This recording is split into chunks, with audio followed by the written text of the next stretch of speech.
It's the final race of the 2005 Indy racing season on one of the fastest tracks in the world. Britain's Dan Wheldon has already been crowned champion, but the runner-up will be decided tonight.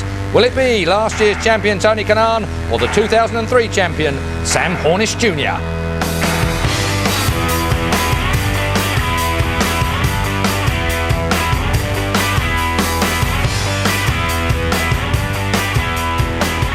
Expect side-by-side racing and a photo finish tonight as the California Speedway brings the curtain down. It's the Toyota Indy 400. Yes, with that end-of-term feeling tonight, and it's also the end of an era for some. After 9 years, General Motors are shutting down their Indy engine operation, and this is also the last open-wheel race scheduled for the super-fast California Speedway. It may be the end of the season, but there's still plenty of news, so let's check out the headlines. Britain's Dario Franchitti starts on the pole, his first of 2005, and is looking to end the season on a high note. Honda, who've backed Franchitti, champion Dan Wheldon and plenty of others, have this week pledged their support to the series until 2009. Wheldon, incidentally, will start in 7th place. And Thomas Scheckter, fresh from competing in last week's A1 Grand Prix, has shown he's more at home on the ovals these days and hopes to give Chevrolet a swan-song victory from a front row starting position. For our final show of 2005, it's a pleasure to welcome back, after months away it seems, Christopher Tate. And of course our regular Indy pundit Paul Cherry is here. And as you can see, in the front of our studio we have a Paynos chassis. We'll be discussing some of the interesting intricacies regarding safety a little bit later on in the programme if we get an opportunity. Now Paul, Chris, in fact, California Speedway, it's one of the fastest tracks in the world, 240 mile an hour before. It's going to be lost to us as far as Indy cars are concerned, presumably because of safety. Well, that's right. I mean, after 97, I think it opened, and Gilles de Ferran, currently running the BAR Honda Formula One team, lapped at over 242 miles an hour in practice in the Champ Car era. It's been an IRL track for a couple of years now, and this is it. Next year's IRL schedule does not show a return to Fontana, so that looks as though this could be the last great race on this incredibly fast track, built on the old steelworks, which used to be the place where they filmed the Terminator before they levelled it and built this racetrack. Extraordinary place. I knew we could rely on Christopher Tate on his return to the Sky Sports studio with all the trivia possible as far as this racetrack's concerned. Paul, a little bit more up to date perhaps than the Terminator. It's obviously our last one of the year. We've had a great year of IndyCar racing, onto the street circuits as well this year too. Is it, as far as you're concerned, the best year ever so far? Well, certainly the IRL have innovated by bringing in both the road courses and the street race at St Pete. And I think the schedule for next year, whilst it only shows 14 races at the moment, there may be a couple of more races come over the winter that will again build on the IRL brand. They're pushing hard to get into Mexico and Canada. But this year's championship, it's been fantastic across the board, not only for Dan, but just for the competition. It's been all there. Toyota have pushed hard, Chevy even in their last year have pushed hard, but Toyota have come up with the goods. Now then, got to come up with the goods. Tony Kanaan or Sam Hornish Jr., of course. What do you think it means to them to be runner-up? Is it important enough? Oh yes, yes it certainly is. Kanaan was, I think, a bit surprised by how quick Dan Wheldon's been all year. And he desperately wants to be second. For a young Sam, he's been champion before, of course, but he really, really wants to do it. And it would be a remarkable result because they've had a tough time up against the Honda engines this year. I think it'll go to Kanaan. Dario Franchitti very quickly on pole for the first time this year. He'd like to go out on a high note, wouldn't he, Paul? Without a doubt. He's been very quick on the short ovals. To be quick on the fast ovals here, he's 2 miles an hour faster than either of his teammates, so yes, he's looking very good. And of course he's now Britain's top IndyCar racer, or rather Dan Wheldon. He's been surpassed by Dan Wheldon as Britain's top IndyCar racer. That must hurt. Yes, I think he's probably smarting just a little bit from that, but I think it's reflected in his wages. Just it to come down to money. Now then, the final round of the 2005 Indy Racing League is about to commence. So to take us through the grid for the last time in 2005, it's my pleasure to hand over to our American commentators, Larry Rice and Gary Lee. But first, let's hear those most famous command in racing. Drivers, start your engines! Certain pizzazz that you would anticipate from an X-gamer. Yeah, if you've ever known any of those X-gamers, some of them are They're definitely California surfer dude types. All of them are. Types. Dudes and dudettes. Yeah, that's right. One by one, these engines jumped to life. You saw a pink paint scheme on the target cars of Chip Ganassi honoring breast cancer research. As we take a look now at the starting lineup, once again on the pole, Dario Franchitti, his first pole position of the season for the Andretti Green team. Thomas Scheckter in his fourth start from the front row this season. The second row on the inside is Sam Hornish. Sam won this race back in 2002, 2003. Of course, he's lined up for 2 more seasons with the Penske team outside Danica Patrick, the Bombardier Rookie of the Year. Well, Buddy Rice starts inside the third row and outside Elio Castroneves. Castroneves has found victory lane. Buddy's still looking for to turn this season around. And all Andretti Green fourth row. There's your champion Dan Weldon. Brian Hurt has also found victory lane this season up at Michigan. In the fifth row on the inside, Scott Sharp, also one of our winners this year. His, well, they say he's signed for next year, but he's going to lose his sponsor. Tony Kanaan will start outside row 5, last year's champion, second in the point standings this year. Indy, also looking for a ride for next year. Matsura apparently will be back with the Fernandez team as he has been this season. The seventh row, Vito Mira, also looking for employment next year. Jacques Lazier, a temporary replacement in car number 10 for the Target team. Scott Dixon apparently will be back after his win at Watkins Glen. Patrick Carpentier likely back next year with Team Cheever. Alex Barron and A.J. Foyt IV driving his last IndyCar Series event. He's moving on to Busch NASCAR stock cars. Wonder who Grandpa will put in that car next year. Jimmy Kite and Roger Yasukawa will occupy the 10th row. The 11th row is Ed Carpenter. Tego Medeiros was also here this weekend, but had a heavy crash and did not have a backup car, so he'll be a spectator. Yeah, he was really looking forward to running this race, but because of that crash, he junked that car on Saturday, and he just had no chance to get it fixed. Race distance, 200 laps, 643 kilometers. Pit window is going to be 35 to 38 laps, probably closer to 38 laps, and it should be a very interesting race. Again, Franchitti on the pole with a Honda, but the Toyotas of Roger Penske and the Chevrolet is also very strong. Well, Larry, this broadcast is going into 145 countries around the world, and we have to be blatantly honest, we did not think that we would have cars on the track at this time, because of that early heavy rain. We thought it would be much later this afternoon. Well, you can see the weather is going to be a key factor. When to go to the front. I think you're going to see everybody going for the front right away. And you have to be patient, though. If your car's not handling, you've got to wait on a pit stop to make it handle. You can't manhandle it around this racetrack. Well, it's 200 laps, so 101 laps would constitute a full race. Now, keep in mind, we do have lights at this track. However, track management, Larry, has said they will not turn the lights on, so that's not a possibility at this point. No, it's not. Just take a look at the onboard cameras. That's Scott Dixon. Again, you mentioned the pink paint job instead of the normal red because of the breast cancer. And this is Jacques Lazier in the other Target car, also painted in that pink and white color scheme. Well, there's Kanaan, the number 11. Once again, he has secured second in the point standing. That will not change. He won the championship last year. But right now, as you take a look on board with Danica Patrick, there is a scramble for third position. So we could shake up the point standings at the conclusion of this event this afternoon. It'll be interesting to see how Danica does on the start. She's been doing well as we ride along here with Dan Weldon. And he's going to start back in 7th place. He's got several records he would like to break yet today, even though he's already won the championship.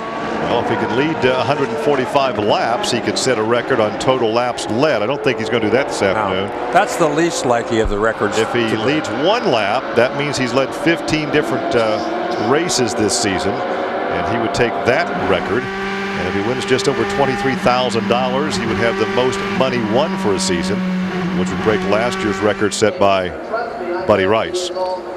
Yeah, and most importantly, he wants to be called Indy champion. That's right, and he's very proud of the Indianapolis 500, and good on him. I think that's a great thing to be proud of. I think for most American drivers, that would be the biggest accomplishment in their life. It's not always for somebody from another country, so I think he was the first Englishman to win since there's John Elway, Hall of Fame football player, the first Englishman to win the 500 since Graham Hill back in 1966. Elway more acclimated to throwing footballs. In fact, he was about 30 minutes ago throwing footballs up into the grandstand of the fans. John has the green flag out. Final event, 17th event of the year underway. A bit of a ragged start. Now they go 3 wide onto 14-degree banking. Yeah, and Franchitti has the pole, but look at this. Danica's a sandwich between the 2 Penske cars. Yeah, Castroneves got a great run back there, and he goes to the outside and moves right into 4th place. And Hornish kind of moves up and blocks him right there right away. Kanaan did not get the start he normally gets. Well, he has moved up a few positions. Well, and here comes Sam Hornish right to the outside of Scheckter. Again, this racetrack, very racy, a lot of room, very fast. You can see the sparks back there where Castroneves bottomed out through that corner. Well, the car's obviously laden with fuel right now, so they're heavy. They're likely to bottom out. You might see some sparks. And of course, they set them up as low to the ground as they can for the aerodynamic reasons. The lower you are, the better off you are. And it looks, though, that Castroneves has his car a little lower than anybody else. So Franchitti leads from the start. Scheckter runs in second. And a couple of Penske cars. And look at Kanaan on the outside. Look at Danica on the inside. Boy, Danica got wide. Yeah, Kanaan went by. Danica got a good run, and she moved up a spot. She could not get in front of Kanaan, though. And here comes Weldon on the high side. Yeah, Castroneves, as quick as he went forward on the start, he's going backwards. He's going backwards again. You know, this season, Weldon has not been a real strong qualifier. No. Doesn't seem to matter once they start racing. Now, once the green flag drops, he always heads right to the front. He's always in the top 5 in the first couple laps, and then he just kind of keeps on running. And look at Scheckter making a bid for the lead as he goes on the outside of Franchitti. They were side by side for a moment with Hornish closing in down the straight, and it looks like we may have a new leader. Boy, Scheckter got a great run down that straightaway, and I think Hornish was out there kind of giving him a shove down that front straightaway, helped him go right on by Franchitti. So Scheckter becomes the second leader of the afternoon, but look at this. Here comes Hornish right behind him. Franchitti has dropped to 3rd. 4th is Kanaan. 5th is Weldon. 6th is Patrick. 7th is Castroneves. Yeah, and Hornish looks like he wants to take the lead right away. He got up the side of Scheckter a little bit. Could not pull it off, though. Well, there's Gary Pettigo, one of the co-owners. He's a car dealer from Indianapolis, and that's that team we've talked about a lot over the past couple of seasons. They have a number of car owners, and somehow they seem to make it work. Yeah, they certainly do. And Gary Pettigo is one of the best. He's always been very, very supportive of whoever they've had in the car. And, you know, he and John Barnes were the two who kind of gave Sam Hornish his first ever chance and made him a champion. Well, of course, Gary, a true sportsman. At one time, he owned the minor league hockey team in Indianapolis. And of course, Chevrolet, as we mentioned earlier, this is their last race, so it'd be big for Chevy to go out with a win.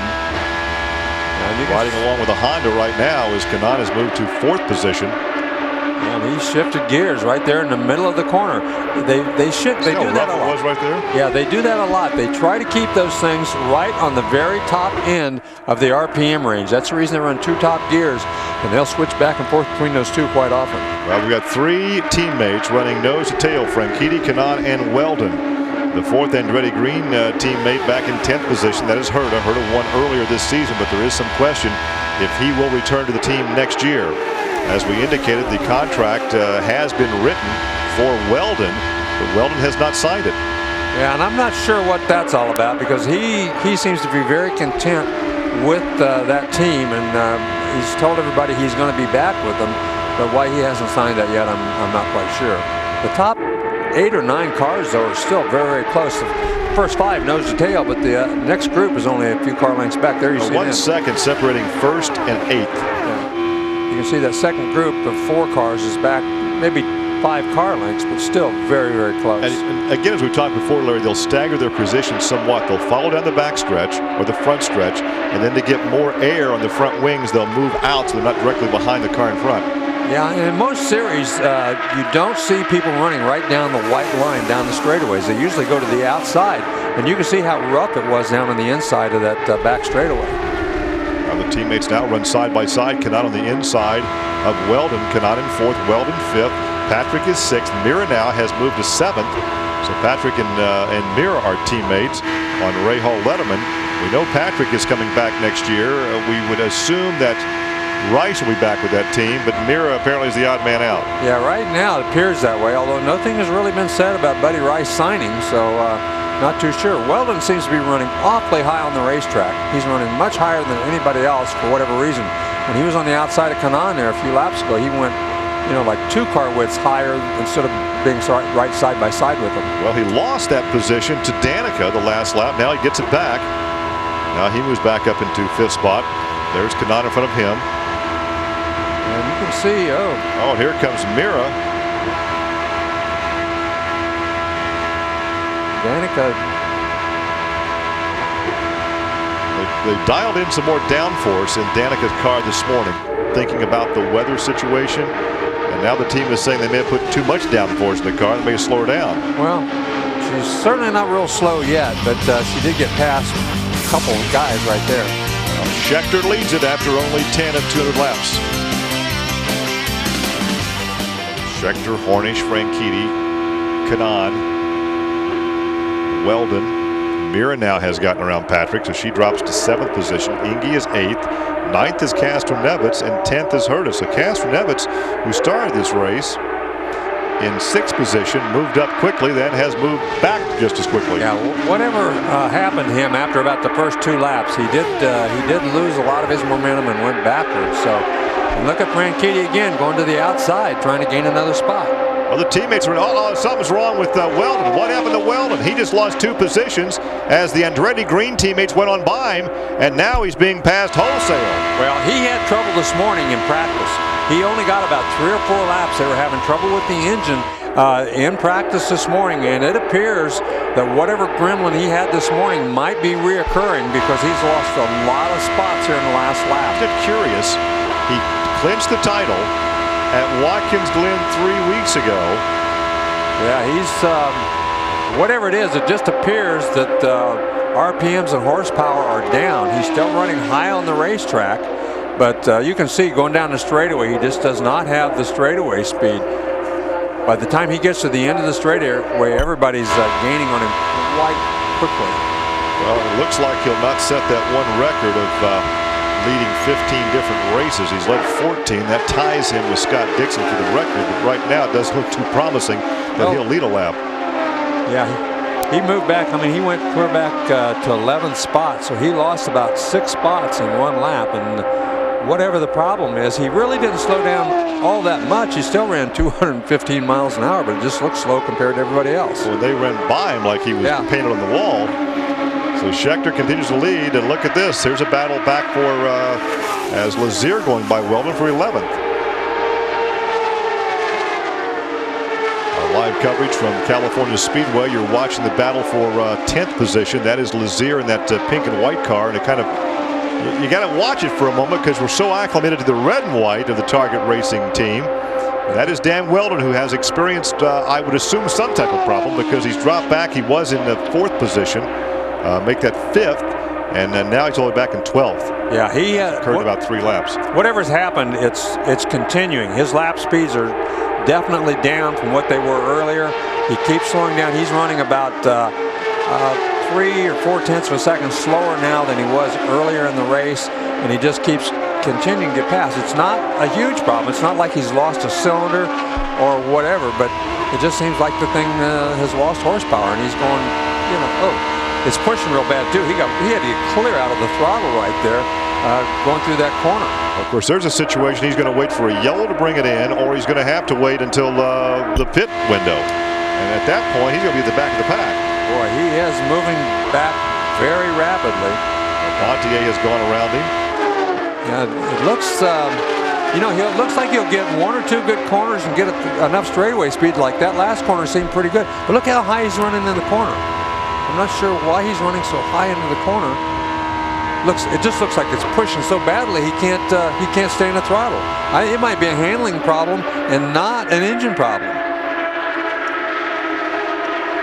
Once again, we've completed 16 of the scheduled 200 laps, and this was a couple of laps earlier. Right there, you can see the front end just takes off.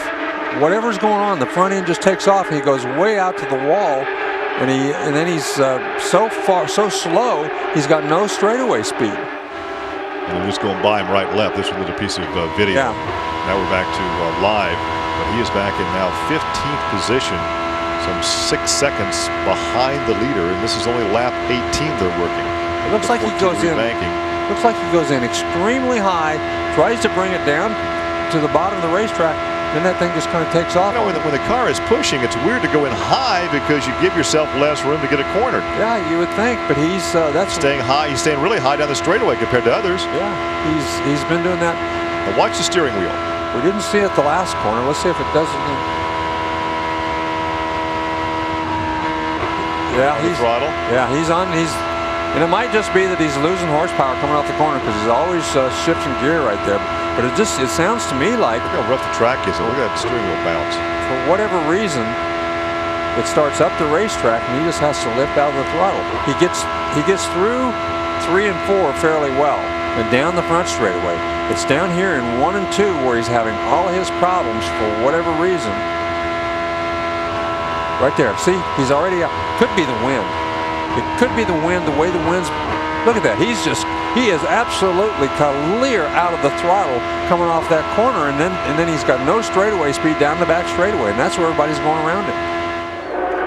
Could be the wind, you know, the way he's got his car set up. He doesn't have very much downforce, and the wind here has been very, very tricky, and especially with this storm blowing in, it can be blowing one direction at one end and the other direction at the other at various times. But it seems to me like it's taking him right out to the wall coming off of turn 2. Thomas Scheckter took the lead on lap 3. He has led since then, completing lap 21 coming up. But right now he's being pressured by Sam Hornish. And those two guys have really pulled away from the rest of the field. Not by a lot, but you can see Kanaan and Franchitti behind them. And they're back there 10 or 15 car lengths. Coming into this race today, the Andretti Green drivers had led 55% of all the laps. And we'll talk about all 3 of their drivers have won. They've won the most races. They've won the championship, the Indy 500. Not sure what else they could do to put the icing on this cake. It's been a pretty strong year. I mean, they can thank their drivers, they can thank their teams, they can thank their engineers. They can thank Honda engines most of all. That's exactly what I was going to say. Those engines are just so good. The Dallara chassis has been so good that they have had an advantage on everybody else just about. Rahaal's team has the same combination, but they just could not keep up. So you've got to give some of the credit to the teams and to the drivers. Well, Tomas Indy is in 5th position in the Rockstar entry. Now keep in mind that this Panther team has announced they're going back to a single car stable next season. That puts Indy up for grabs. He's had some strong drives this season. Mira right behind him, apparently again out of a ride from Rahal Letterman. Again, he has been strong. Yeah, and it would do either one of these guys a world of good to have a victory here today. But Panther, from what I understand, only has enough sponsorship to run one car next year. And you would certainly think that Thomas Scheckter would get that ride since he's had the victory and been so strong this year. Well, Scheckter is strong right now as he continues to lead. His lead just a few car lengths over Sam Hornish. Kanaan back in 3rd, Franchitti is 4th.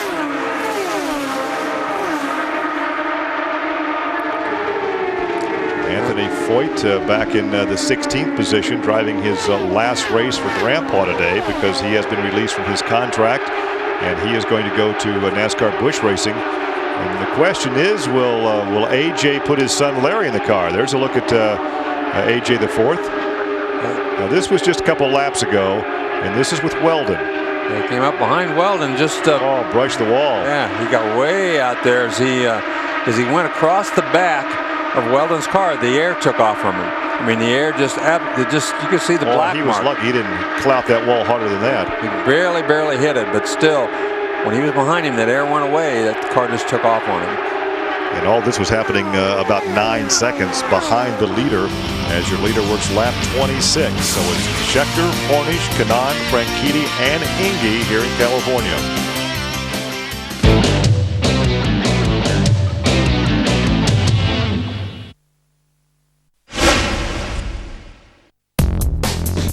"25 countries go head-to-head. A1 Grand Prix, the World Cup of Motorsport. In round 1, Nelson Piquet Jr. drove Brazil to victory at Brands Hatch. Then France's Nicolas Lapierre took the glory in Germany. Now to Portugal for round 3. Can hot contenders Great Britain finally get their first win of the series? A1 Grand Prix live from Portugal this weekend. Sky Sports 2. Do you find it a balancing act managing all those credit cards, store cards, bank loans, hire purchase and other outgoings? Do you feel as though you're walking a tightrope and may fall off at any time? Well, a service from Norton Finance could offer a safety net, allowing you to make a fresh start by helping you to replace all your existing credit with one loan. For example, instead of all those separate outgoings to numerous other companies, you could simply have only one loan to deal with. So ring now. Our service is quick and it's easy to apply.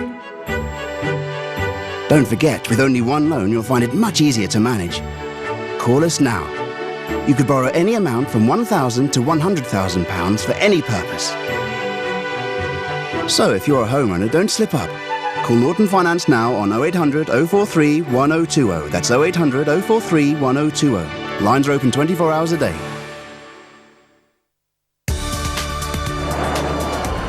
Thousands of families have already discovered the Mediterranean coast of Spain through QSD.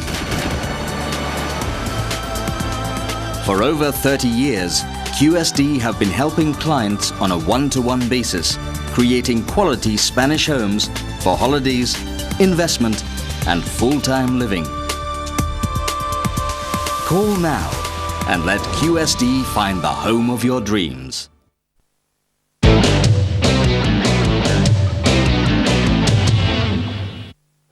Thomas Scheckter continues to lead over Sam Hornish by just an eyelash right now. Tony Kanaan still in third position. Franchitti is fourth. You talked about Danica falling back. Jacques Lazier is in eighth. Danica is now in ninth position. Now you ride along with Danica. Yeah, and I think she's having some handling issues right now because we were riding along with her a few seconds ago, and you could see that she was out of the throttle and shifting gears. So that indicates to me that things aren't going as well as she'd like. Well, we heard the team say they dialed more downforce into the car. They may take that downforce out on this first pit stop. Well, and that's probably exactly what's going to happen. You haven't very often this year seen Andretti Green running third and fourth with, they've almost always had somebody in the top two at almost every race. Caution flag is out. Caution flag for the first time, and that is Mr. Foyt, who had just brushed the wall earlier. And it's very likely that no matter how lightly he touched the wall, damage the suspension. These cars are so fragile. When you hit anything, it usually bends or cracks something. And his last race in an Indy car is not going to end happily. And, going to stock car racing, I'm not sure we'll see him back in an Indy car. There aren't that many rides available, and he has made a commitment to go back yet this season to some Busch races and run a full-time ride next season. And that does raise the question: will Grandpa put his son Larry in the car? Well, then there is. Look at AJ right now. AJ has always been a huge supporter. I think he'll bring a car back and run it again next year. And Fernoro, his longtime PR lady, seated next to him, and AJ looks pretty calm. Yeah, he does. He doesn't look like he's all that upset. But now he's pulled the helmet off, so it looks like everything is okay with him. He's moving around in the cockpit. Well, as you can see there, AJ Foyt, the fourth, is moving around in the cockpit there. Now, this was to be his last IndyCar race as well, so a poor way to finish your IndyCar career. We can take another look at this now just to see exactly what happened. Well, we pick it up quite late, but I felt slightly amusing, gentlemen, to hear the commentators say that these cars aren't very strong, but nothing at 200 mile an hour into a concrete wall seems to be very strong, Christopher. No, I mean, I'm glad you're amused. I'm not. The whole point about these cars, and if we do get a chance to talk about the chassis we've got here in the studio, we can, but these things are tough, and if he did graze the wall, it may perhaps have caused the problem, but you have to look back down his record and say there's a higher probability that the driver may have made an unforced error. But we just hope he's all right now. But not a great end to the Foyt dynasty in IndyCar type racing. Well, I think you missed out on my sarcasm regarding the commentators on that, but Paul wouldn't have missed it at all there. AJ Foyt, it's not been a great situation for him in IndyCars anyway. We were expecting him to move on at some stage. Where's he off to now? He's off to Busch. He's racing a Ford in the Busch Series and then hopefully going to Nextel Cup, which is really what American racing's about. AJ Foyt brand is very strong, and that's a good direction for him to head in. But I'm sure he'd have rather finished this race today. Well, let's take another look at what's happened exactly from the racetrack at... I think we can go to that in a moment or two. No, we can't in actual fact, so we'll back with you guys. Now, so I think if we can see the incident again, let's take a look at exactly what happened. Again, it's we just pick it up a little bit late, but I don't know whether he just grazed that Paul or whether he hit that quite hard. I'm just trying to make out who that was first underneath him as it was coming down the hill towards him at some great rate. Sad to say, it's probably all his own work. It looks like the right front, which was the one he actually grazed the wall, was still attached quite perfectly. However, the rear wing appeared to be missing in one of the corners, so I would suspect strongly he'd reversed it in a little bit earlier. The wheels that are wiped off are, if you observe, on the other side of the car. So, I mean, he's spun round and collected it. And there is some fairly large components flying down the track, so we will be under a yellow for quite some time by the look of this. And it may well be that AJ the Fourth does get a special prize from the spares manager at Dallara, because he's really made a big contribution this year. And you missed out on my sarcasm a little bit earlier on. Okay, we're under a yellow now, so we expect everybody to jump down pit lane for a dash of fuel and the like. Now, Scheckter's looking fairly well here. I mean, bearing in mind that he's just come off the back of a fairly poor performance at Lausitz's Ring on the A1GP round recently for Team South Africa, but looks comfortable here in California, Paul. Yes, Thomas always goes well at the big ovals. He won Michigan, if we remember. That was his first ever oval win. He was running fairly strong there this year as well.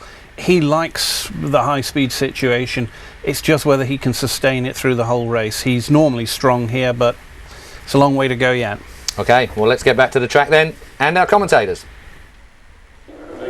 So 35 of 200 laps, 101 laps would be considered a complete race. Thomas Scheckter under the yellow. He has led from lap 3. The pits are now open, Larry, so we'll see all these drivers, and this is right in the pit window.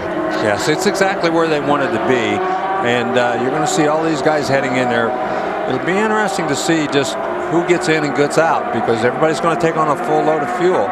So you can't take a short fuel at this point. You don't want to get off sequence, because really only everybody's on the same lap, so they're all running very well. All right, the entire field is in for fuel and tires. This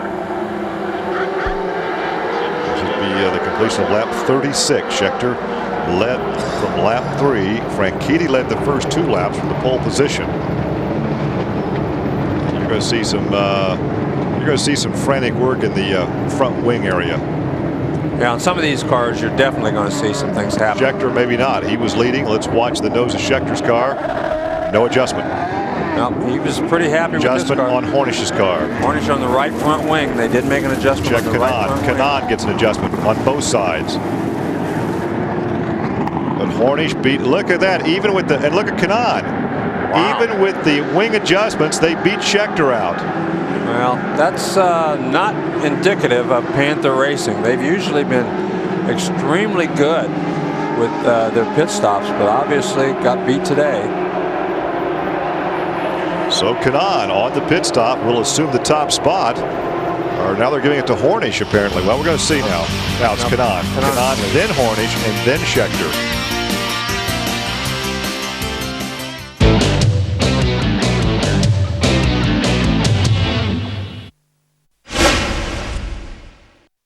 I don't care what kind of sex you have or with whom. How's the best? If you're so appalled by your own feelings that you deny their existence. We agreed never to tell him. They'll run your tight, repressed, middlebrow life. I can parent however I want to. Do you want a safe life? Are you man enough to make up your own mind about what pleases you? Or an authentic one? You're almost unrecognizable.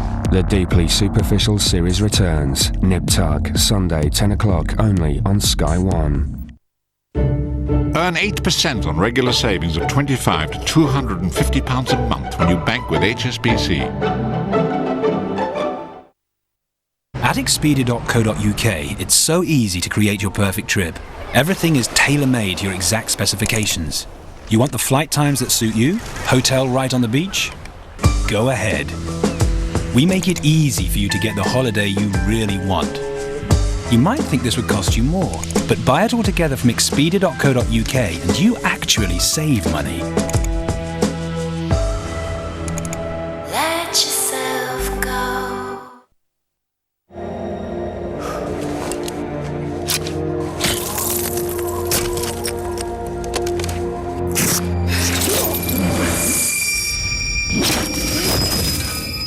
Many vital products depend on contributions from the leading chemical company. Invisible contribution. Visible success. BASF, the chemical company. To save energy, use just enough water to cover your vegetables. The same applies when taking a bath. Positive energy from Powergen. Because we go through up to 30 pairs of glasses in a lifetime, buy one pair at Boots Opticians and get a second free.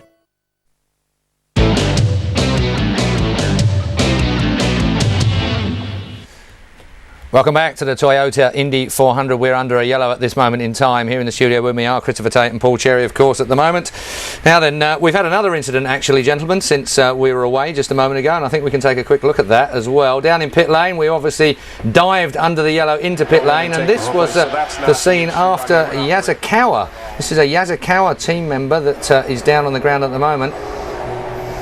So I don't know whether you can put any light over this, Paul Cherry, for me at the moment, but apparently Yasukawa came in and caught his team member. Not something that any of us would relish, but I suppose not unsurprising considering the melee that goes on in pit lane at that particular point of the well, afternoon. certainly when we get to a yellow, obviously pit's open and everybody dives in, and it does, as you say, get extremely frantic. And if you miss your braking point, then the chance for this to happen. He's going to get a drive-through penalty come what may, but let's hope that the mechanic is not seriously injured. What often happens, it just knocks the stuffing out of you for a bit. We have seen one or two situations in pit lane that has been a bit close, but that was a call, obviously, that's a... Well, you may remember, Keith, it was 3 years ago in our IndyCar coverage that we saw a lot of these accidents. It was after that it became mandated that you had to wear a hard hat in the pit lane working on the cars, which is a good thing. I mean, some of them are wearing sort of almost what I'd call a bicycle helmet, others are wearing full face helmets, but at least if you get knocked over that way, there's a chance of saving your head. There were some very nasty injuries not so long ago, so let's hope that he's okay. Well, we're under a yellow caution at the moment. We can go back now to the track now and our commentators. Now we'll see how this plays out.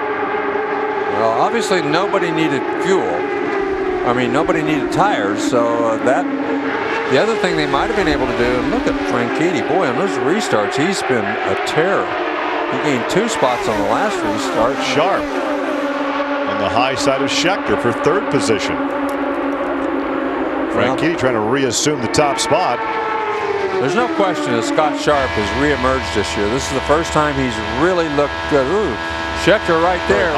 Yeah, Sharp cut down in front of him, took the air off of the front wing, and Schecter's front end took off. He went up on the racetrack, got it under control, but lost a little bit of ground. There has been a reemergence for Scott Sharp. However, it has been said he has a contract for next year with Fernandez Racing, but who the sponsor will be is a question mark because Delphi just filed for Chapter 11 bankruptcy about 10 days ago. The only thing that could have happened is they might have paid 2 years sponsorship up front, which would mean that Fernandez was under obligation to go ahead and do it no matter what. So Kanaan leads on lap 56 over Franchitti, Sharp, Scheckter, and Mira now for 5th position. Well, Indy gets back around Mira, so that's the best battle on the racetrack for 5th position. And we were just looking at Scott Dixon. That was Matsura on his outside. They were looking at it from the other angle. We're also watching for Patrick to move up after they made those adjustments on her chassis, but not so. She's mired back in 15th position. Yeah, just has not been able to get going. Whatever they did, the changes they made to her car, went the wrong direction. To Rice's car, they just they were too major to change them just on a pit stop. Rice is back in 12th position. Yeah, Patrick now is 15th. He's not in a lot better situation than she is. And that's Dixon and Matsura right in front of her. But, oops, and she again. Was hurt, huh? Yep. Obviously not handling all that well. She had to get out. You could see how drastically she had to get out of the throttle and then change gears. Well, Herta went to the back of the pack, and now he's moving back through traffic. So the problem was they had that rectified. It could have been ignition. Could have been something in the electrics that they switched, had two systems, and boy, it sure looked. I mean, when that thing quit, I thought sure he'd blown an engine because it just dead quit on him. They go by Matsura, so Patrick has moved to 14th position now by Matsura, with Herta out in front of her, and Lazier make that Dixon right in front of her. On lap 59, Tony Kanaan continues to lead over Franchitti, Scheckter, Sharp, and Tomas Indy. Indy and Mira having a great fight for 5th position. Looks like Danica's racing now. Yeah, slowly but surely she's moving up, but she's now on the outside of Scott Dixon. So maybe they did make some improvements on that pit stop to help her car performance. Yeah, very well could have been. Although she was really on and off of the throttle the last time we were on board. We could hear the throttle movement, but still might have been better than some of the other guys are out there. Well, of course, as we indicated earlier, all these crew members are hooked up to the National Weather Service. They're watching the radar to see exactly where this system is and when it might move in, because that would certainly change the strategy of this race. Kanaan continues to lead here on lap 61. There's Danica. Patrick now back in 13th position. And she has Lazier in front of her, then her teammate Rice, who's in 11th. Back up in front, there's the gap between first and second. Just a couple of car lengths now that represent about a 1/10 of a second between the Andretti Green teammates of Kanaan and Franchitti. Yeah, Kanaan, of course, has secured second place in the point standings, but Franchitti could move up with a good finish here and take third to make it a 1-2-3 podium sweep for Andretti Green. Yeah, and Scott Sharp has moved around Thomas Scheckter, so he's now in 3rd position. And closing. And closing, exactly. He's whatever he did on this pit stop to adjust the handling of his car certainly has worked. Well, I'll tell you, after watching him race the last 2 seasons, there aren't many veterans that would have predicted that he'd come back and win a race this season. No, he's had a couple of pretty... And he would admit that, too. I mean, there's no argument there. He just, he had to be questioning whether his career was over. Look at this, side by side, nose to tail, looks like they're on a parade lap. And look how high Scheckter gets. Clear on the outside, and he went right on around Sharp. Sharp got behind Kanaan. The air went off the wing, and he had to get way out of the throttle. Look at this. Wide for the lead. Scheckter had a terrific run down that back straightaway, just blew on by. Franchitti got out of the throttle and let him go, but he had a great run down that straightaway. Well, we've only had 3 leaders so far today, the fewest ever, 6 back in 04. The most was 8 back in 2002, but only 3 so far today. Scheckter led the most laps. He's led 33 laps this afternoon. Looks like he might lead this one. Yeah, and Kanaan and Scheckter side by side. Scheckter now, and they're getting a report that there might be some rain on the racetrack. That's the reason everybody's picked up the pace and heading for the front as diligently as they can. Look at that, the first 5 guys.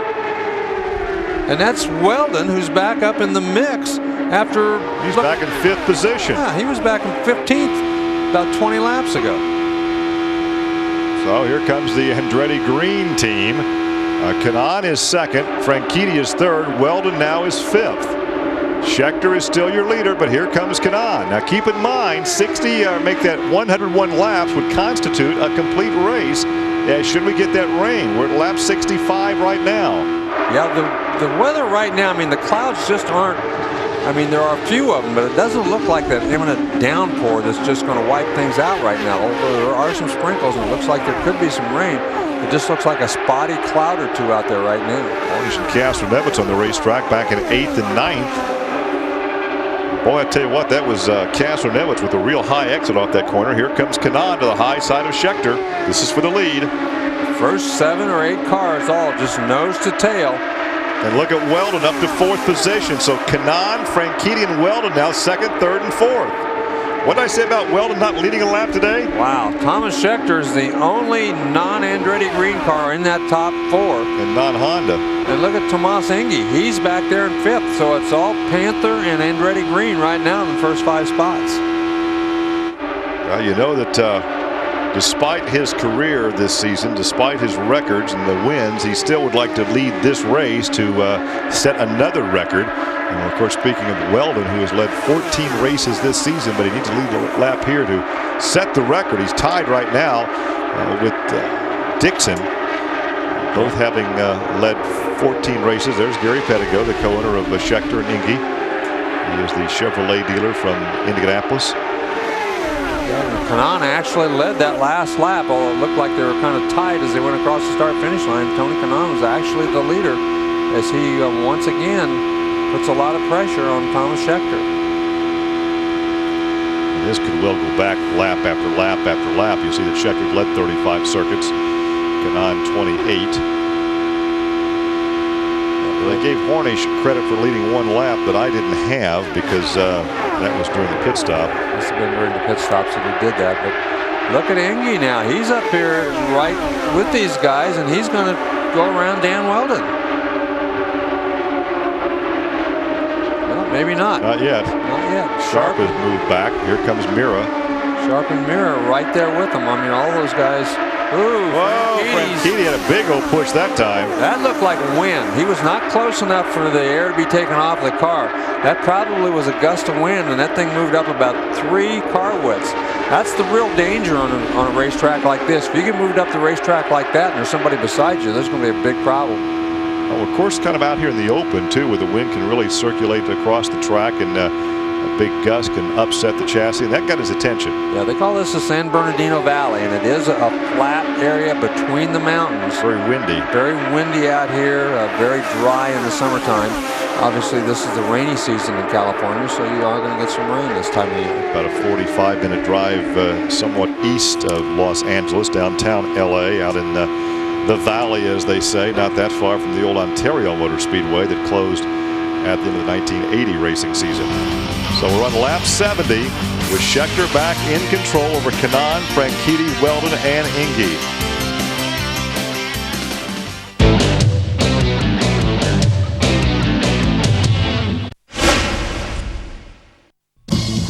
On Ford Monday Night Football, Charlton. Oh, fantastic. Take on Fulham. What a goal that was! Tonight at 7:30, Sky Sports 1. Oi, Churchill! Have you saved that couple money on the car insurance? Oh, yes. So you got great prices for loads of family cars like this one? Yes. Do you check your prices every week to keep them so great? Oh, yes. And I bet you gave them a discount for buying online? Yes. And don't tell me a courtesy car is standard. Oh, yes. And they still won't let you see that lovely view. What view? For great deals on car insurance, call Churchill on 0800 917 7622 or save even more by buying online at churchill.com. The greatest boxers ever. Get the classic fights, the interviews, and more. Plus a collector's edition magazine. De Agostini's Boxers, issue 1, just $1.99.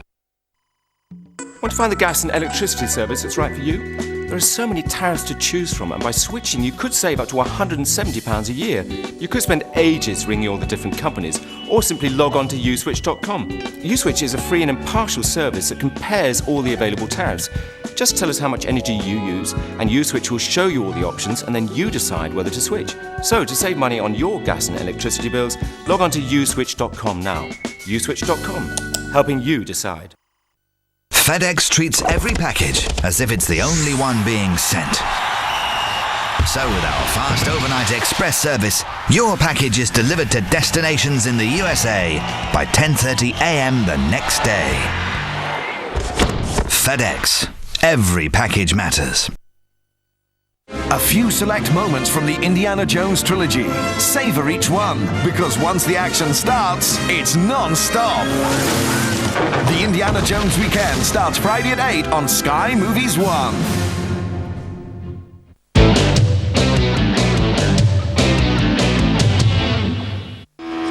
Right now, Schechter has led the most laps this afternoon, so he'd be up for the 3 bonus points for leading the most. Kanaan is second. And now we're hearing that about 10 laps before they bring the Andretti Green teammates in, because they have gone now. Kanaan Well, Scheckter, Kanaan, Franchitti, Weldon, no, the top three have gone 37 laps since their pit stop. And Weldon only 21, so if it stays green, he would stay out and assume the lead anyway. That's exactly right. He would assume the lead.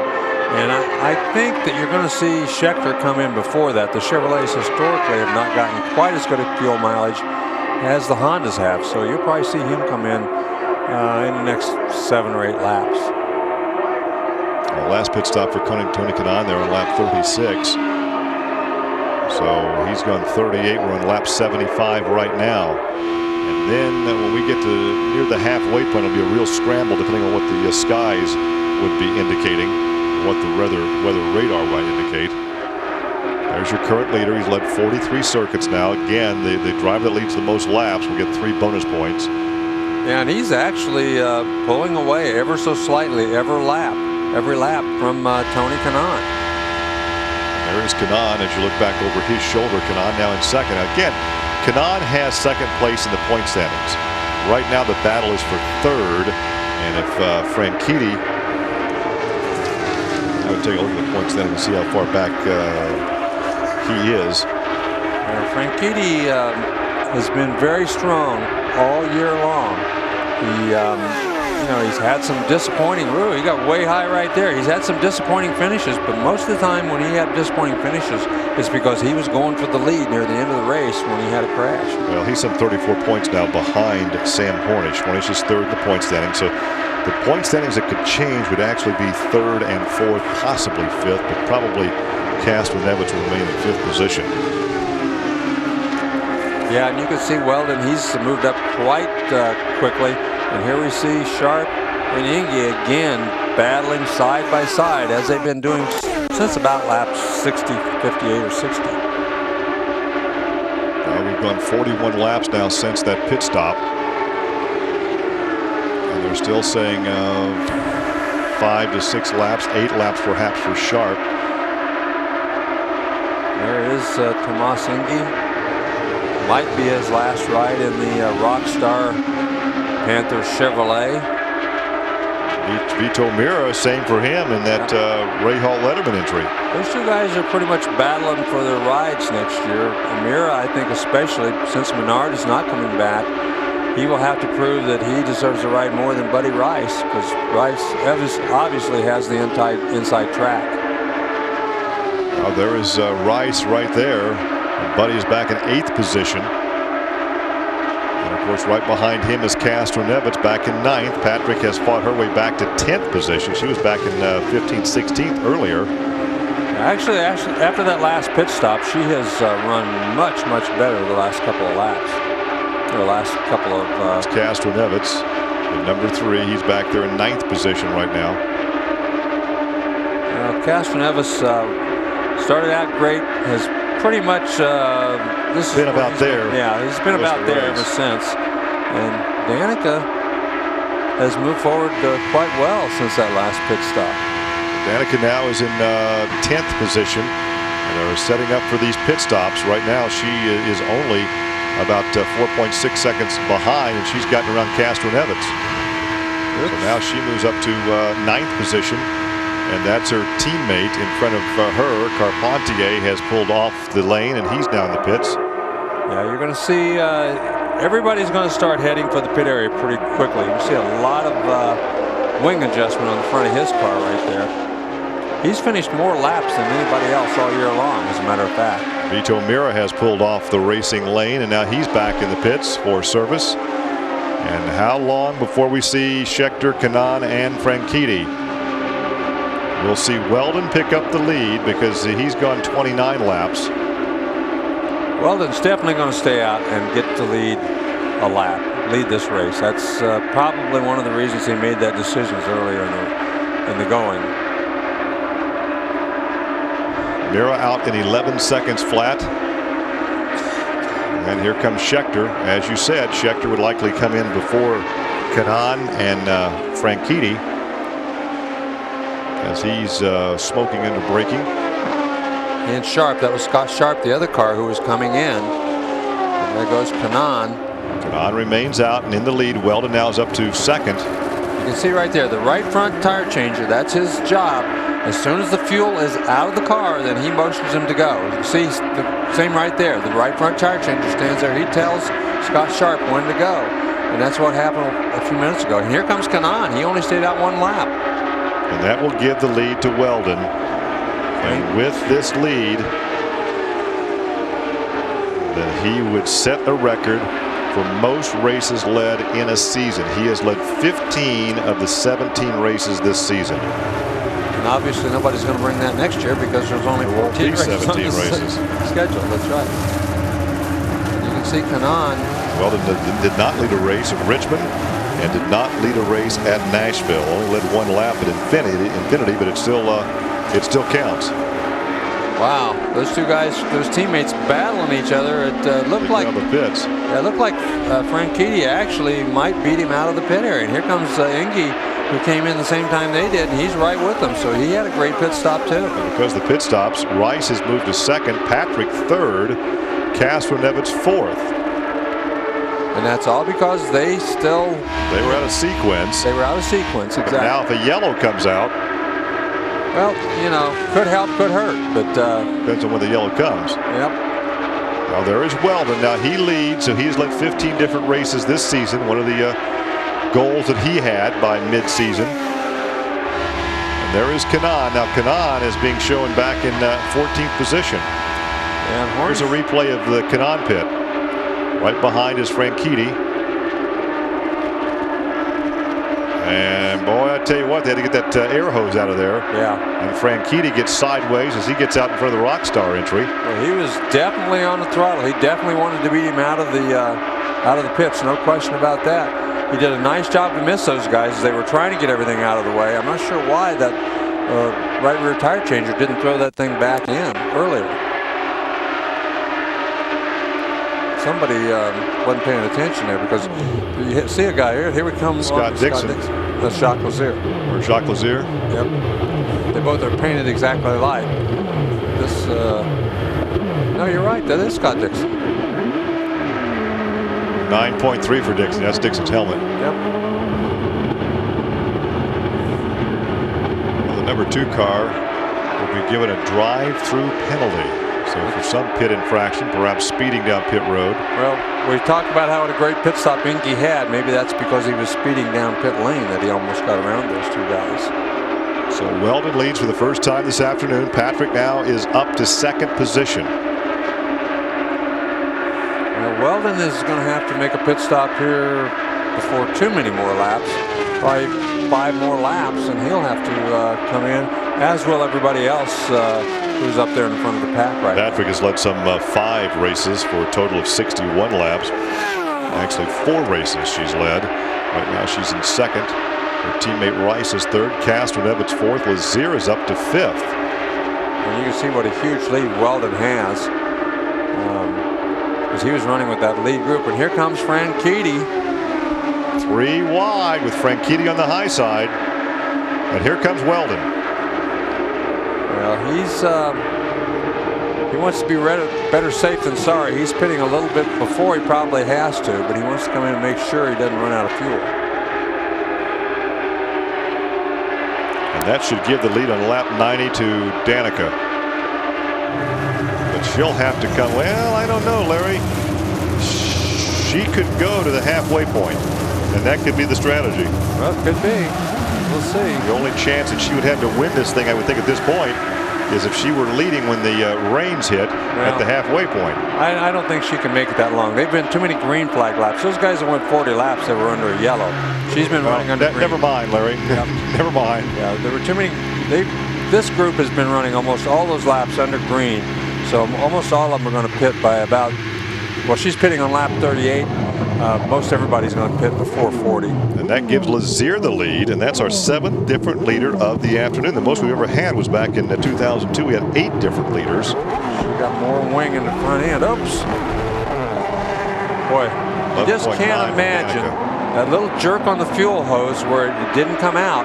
That cost you, it doesn't look like much, but it really costs you when it comes time to get back on the racetrack. Well, the Penske's came back in. Yeah, everybody's going to recycle around. They didn't stay out very many laps. Now it's Lazier, Matsura. Well, let's see if we can see why we have a penalty here. This is Castro-Nevitz.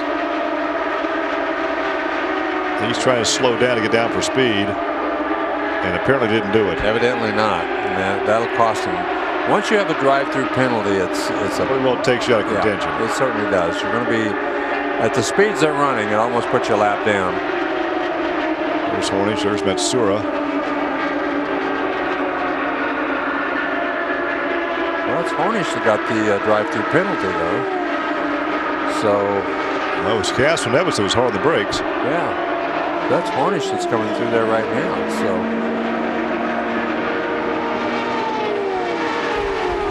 Well, we're now in lap 93. So in about 8 laps, the race will be halfway over.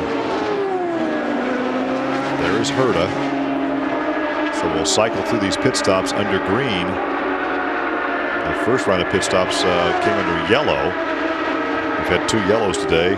AJ Foyt clouded the wall. He brushed the wall first, maybe done some suspension damage, and hit the wall. That was on lap 31. We had track inspection for some possible oil on lap 51.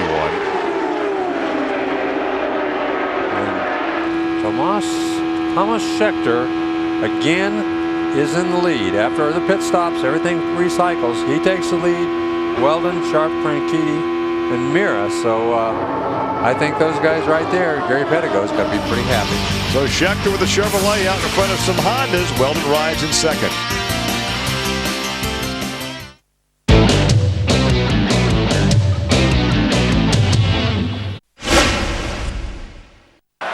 The UEFA Champions League. 6 live matches tomorrow from 7, including Bayern Munich Juventus and Panathinaikos v Barcelona. And all 8 group games Wednesday from 6 are live only on Sky Sports. The European champions Liverpool face Anderlecht, and Chelsea at home play Real Betis. 14 live games from the UEFA Champions League tomorrow and Wednesday only on Sky Sports.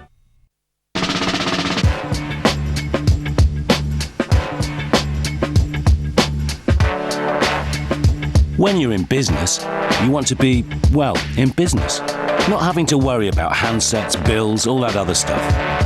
With Vodafone, you get a direct line to your very own team of experts who'll help smooth the way. Make the most of now with Vodafone.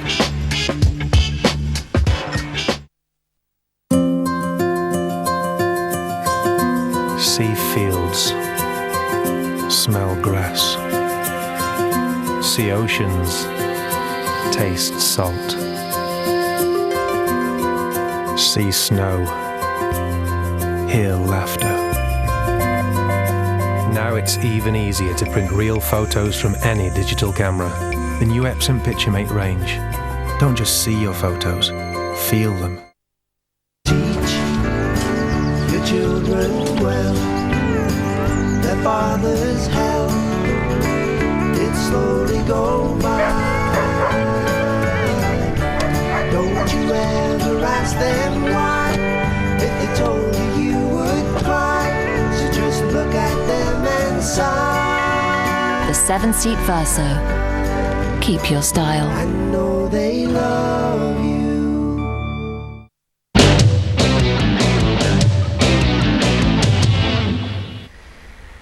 Welcome back. The Formula One World Championship and the Indy Racing Series are not the only championships to end their campaigns this weekend. Yesterday, also in California at the superb and swooping Laguna Seca racetrack, the final round of the American Le Mans Series was run and saw a superb first-time victory for a British team and driver. Tom Chilton, together with co-driver Hayanari Shimoda, driving the Arena Motorsports Zytec sports car, scored a win over the Audi of Frank Biela and Emanuele Pirro. And Britain's Oliver Gavin with Monegasque co-driver Olivier Beretta finished 7th to clinch the GT1 section of the series. Porsche's all-new sports car in its debut outing won the P2 category and took an amazing 5th place overall, driven by Sasha Masson and Lucas Law. But from a race in Northern California, let's head back to the southern part of this huge state to join our commentators, Gary Lee and Larry Rice.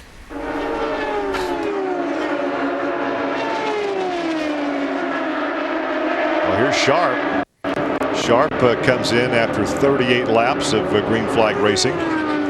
He's, you know, as long as they're pitting under the green, it just makes these pit stops also more important. A slight missed bobble, and it's not only the time you're stopped in the pits, it's your entrance and your exit from the pits. You cannot make any, you know, mess ups coming in or speed, because then you lose another lap. But it's just about one lap from the time you pull down off the track. There you can see Scott. Now here comes Franchitti is in. But now this is interesting because usually Scheckter is one of the first to come in. He's gone 40 laps. We've seen some guys come in after 37, 38 laps. Scheckter, normally with the Chevrolet power, comes in before the Hondas. I would agree with you. I'm a little bit surprised to see him still out there, because we thought 38 laps was going to be the top of the window. Must have found some fuel mileage for this race. And the fact that, you know, he's been out front leading. He hasn't had any drafting help. He hasn't like he's turned the fuel down or anything. He's been out front leading this thing all this time. So I'm really kind of shocked that he's out there, been out there for 41 laps. He continues to lead. Weldon has stayed out. Now Weldon's been only out 34 laps because he was out of sequence with his teammates. Patrick now is up to third position. She's gone 33 laps since her pit stop. Here it comes. Here comes Scheckter, and Weldon. Here comes Weldon right behind him.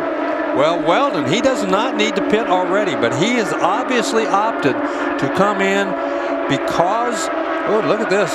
Either Weldon's speeding or Schecter's going way too slow, and that might be one of the reasons that he's had trouble in the pits and lost a couple of positions. He may not be going the maximum speed that everybody else is going. Uh-oh. No change. Uh-oh. Whatever's happening here is not good. They were going to give him something. Uh-oh. That's a bad deal. Stalled the engine. Stalled the engine. That's going to That'll be the race for him. Well, that's a really, really bad. You saw him. That was ether, I think, when the guy started up there and something happened. It didn't. Whatever happened, I don't know. But the ether wouldn't work to help him get the thing restarted. Danica leads lap 125. Wow. Well, I started to say that Weldon came in with Scheckter, so when he went back out, they would be running on the racetrack together, and he could kind of judge where he needed to be and what he needed to do. But obviously, that's a moot point at this time. Here she heads from the pits. Castro Neves. Now Patrick leads one lap as she did before in the sequence, and that would give Castro Neves the lead, which would be our 8th different leader of the afternoon. So the misfire. That's not too healthy, does it? No, they do that so they won't speed. That's a button they push so that they run exactly the right speed going into the pit area. All right, well, time Danica, Castro Neves, and Lazier together on the racetrack. It seemed like it took a lot of fuel. Castro Neves coming in. That'll give the lead to Lazier. That'll be our 9th different leader, and that will also set a record for this racetrack. Well, and Castro Neves once again hard on the brakes, smoking that right front tire as he comes in there to get slowed down to the right speed. So Lazier waiting for Matsura to come in. He's gone 34 laps. He's in second right now. Rice is now in third, but he's gone 33 laps. And of those that have stopped, then Franchitti would be in 6th position. Castro Neves had a pretty good stop. Didn't seem like he took on a great deal of fuel. Patrick looked like she took a lot of fuel. It took her a long time after they got the tires changed. Here comes St. Hornish. He's already a lap down. Well, that was because of that drive-through penalty. He was caught speeding in the pit lane. A drive-through penalty, so he's back in 11th position before this pit stop, a lap off the pace. And I think he and Castro Neves both short fueled. I don't think they took on a full load of fuel, because as soon as the tires were changed, they went back out. And I think they're taking a chance on something else happening. Ooh, we got somebody way high. That's Mira. That's way out there on the outside. So They stagger for position down the backstretch. Lazier continues to lead this thing. First time he's led this season. This is your lead group. It's Franchitti and Weldon. Those guys are really the leaders once everybody cycles around with their pit stops. Well, Scheckter a lap off the pace now, back in 13th position because of a miscue in the pits. Yeah, I mean, it's going to be almost impossible for him to make that up. To ride along with him. Up until then, he had led the most laps here this afternoon. Really a tough break for him. Here's the replay of his pit stop. Okay. Downshifts, brings it to a stop. Everything looks pretty normal, really, up till the very end. Well, he started reaching for something over the fence. Now, is right away. He had already killed the engine at that point. And you can see the starter's in back there, and they're pushing. It's not working. Yeah, they're looking for the ether. There you see, he's already killed the engine right now. Look, he needs the spray thing that goes on the end. He's got to have it. Now, it's just a little tip that goes on there on the spray thing. It takes the ether to go in there to get the thing refired. And as soon as he put that in there, if they had that thing ready, but it's just a little plastic tip that goes into that aerosol can. And when that was missing, it probably cost him that whole lap. Too bad. Wow, that is unbelievable that a small thing like that can cost you so much in a race like this. Well, Franchitti has now picked up the lead as Lazier makes his third pit stop. So Franchitti led the first 2 laps, and since then has been mired back in 3rd, 4th, 5th position, but leads once again.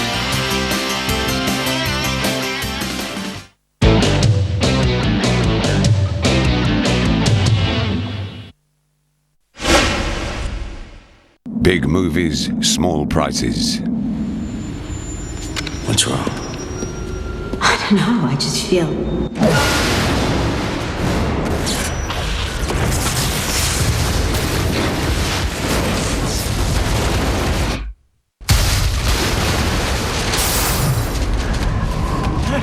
Constantine, now showing on Sky Box Office, where every movie this month is now only $2.99 when you order with your remote.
Hi, I'm from elephant.co.uk, and today I'm talking to drivers about their car insurance. So what do you want from your car insurance? I want someone to make car insurance easy. That's okay. Elephant.co.uk is quick and easy to use. You can get a quote in minutes. And because elephant.co.uk is online, we can save you money on your car insurance.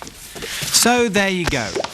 Elephant.co.uk really could save you time and money on your car insurance. It's easy, it's fast. It's elephant.co.uk.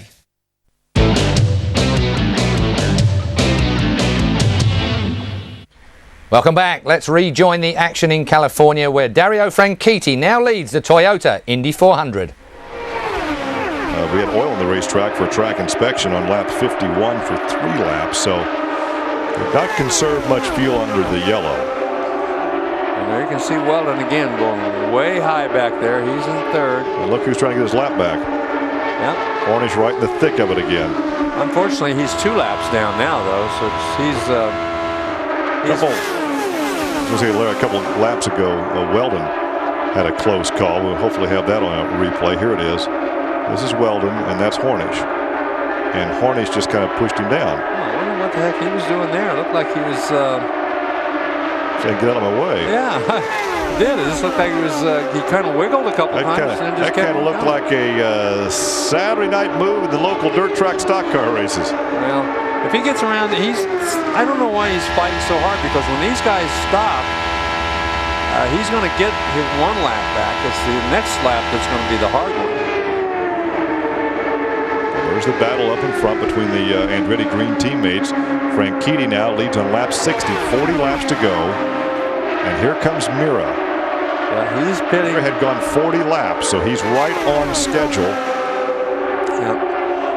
He's the first one of this group to pit, but he will be able to make it to the end. He may have to run a little bit lean for a while, but he will be able to make it to the lead or to the end. All they want to do is make sure they get every drop of fuel in there, so that when he gets back out there, it gets in that lead group, that he can hang with them to the end and then go for it. Well, Franchitti and Kanaan have gone 39 laps. Here's Weldon. Now Weldon had only gone 37. Weldon, Sharp, Schechter, all heading for the pits.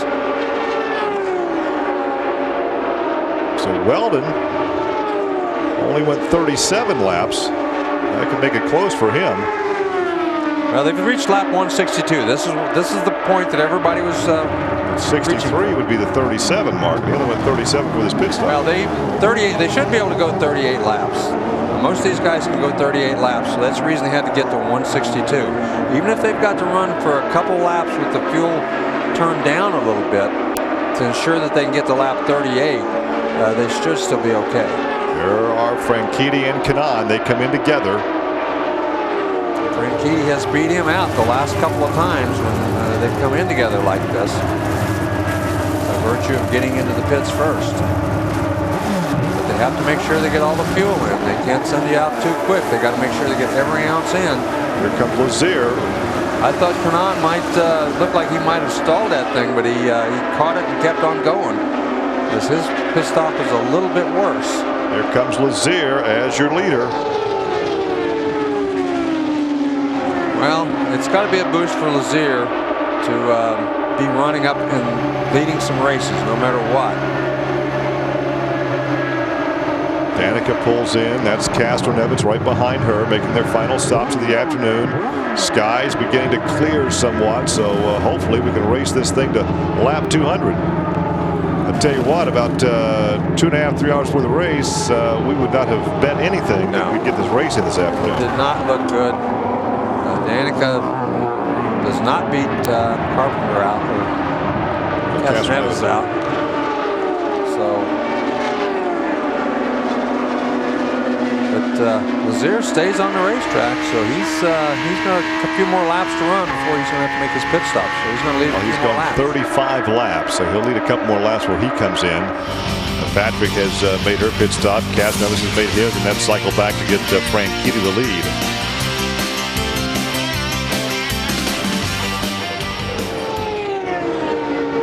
Goes by Carpentier. Carpentier back 1 lap off the pace in 18th position. Yeah, and he's going to have to make another pit stop too. So Carpentier not having one of his better runs. He hasn't been running well all day long, really, and that's pretty uncharacteristic for him. He's completed all but 58 laps in this series this year. Well, Lazier stays on the racetrack.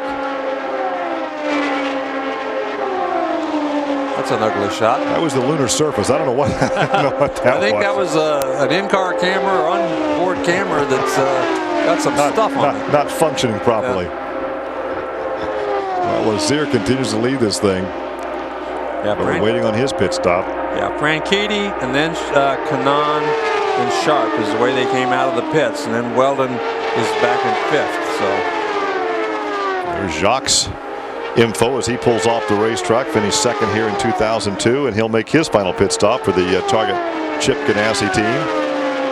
Well, he's certainly been a crowd favorite over the years just because of his very aggressive style. Well, that will give the lead back to Dario.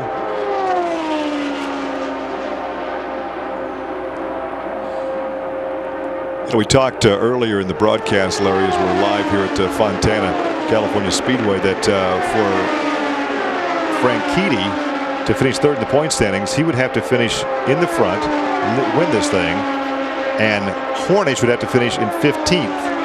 Well, right now Hornish is 14th, and Franchitti leads it. Can't get much closer than that. There goes Franchitti.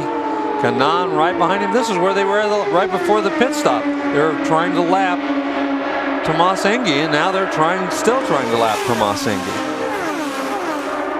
Of course, the Andretti Green bunch looking for a 1-2-3 sweep in the point standings. They have secured the championship in second place. Weldon the champion and Kanaan second. Franchitti looking for his second win of the year. We won at Nashville. Oh, the yellow flag's out. Yellow. Well, now Matsura spun on pit road. I'm not sure whether he hit something coming in or if that thing broke, but whatever reason, he did spin coming into the pits. It appears, I'm not sure what he would have hit. It appears that something. Well, he broke the suspension. Yeah, it just looks like he hit something and broke the suspension. I think he probably just broke the suspension. We may have a replay of it, but there's really nothing on the pit entrance area to cause that. So this is a huge break for Thomas Scheckter. He's was half a lap behind. He got 13 seconds behind. He closed it down to 7 seconds. But now then he's going to be able to catch that lead pack and use that draft to his advantage to try to get back up there and pass some of those top guys. Well, Hornish is back on the lead lap now. He's now up to 12th position. So it looks like he'll keep third place in the point standings. Franchitti leads on lap 170. Johnny Rutherford back out in the Pace vehicle, the SSR Chevrolet Retro pickup. I'm not sure you call that a pickup truck. I'm not sure Chevy wants me to call it a pickup truck. That's what they call it, but it's not. Retro. There's Kanaan in second, Weldon third, and Mike will have to be real pleased at what he's seeing here this afternoon with 171 laps now complete. We're under another caution, of course, now then. We often speak about the safety of Indy cars in these programmes, and particularly the strength of the carbon Kevlar composite chassis. This week, thanks to Paynos, we have a bare chassis here in the studio, and Paul Cherry is going to show us why it is so strong. But first, let's look at this piece of tape to see the violence of the accidents these chassis have to withstand. You can see, oh, look how high he got. Look how high he got. The fence kept him in the ballpark. Wow, he got into the side of let's watch Barron. Again. He got in the side of Barron, rode over the front. Wow. Wow. That was very, very, very fortunate. The catch fence was there. It held. That was a huge impact. The top part of the car, the tub, caught the fence. Well, that was Ryan Briscoe, of course, and a massive accident there, but it just goes to show how strong these things are to be able to survive something like that. Paul, an update on Ryan Briscoe first. First and foremost, Ryan is absolutely fantastically fit. He's amazing, his doctors. He's in a place called Formula Fitness in Italy, which is a sports medicine facility. He is now back to doing 8 hours a day in the gym, and is committed to coming back out and testing again in November. Certainly he got off very lightly. Well, the chassis alongside you there is one of the reasons why he got off very lightly. We've seen some big survivable accidents, and it's all down ostensibly because of this tub that's alongside us here. Paul, talk us through it. Why is it? This particular tub is exactly the Paynos chassis the type Ryan Briscoe was in.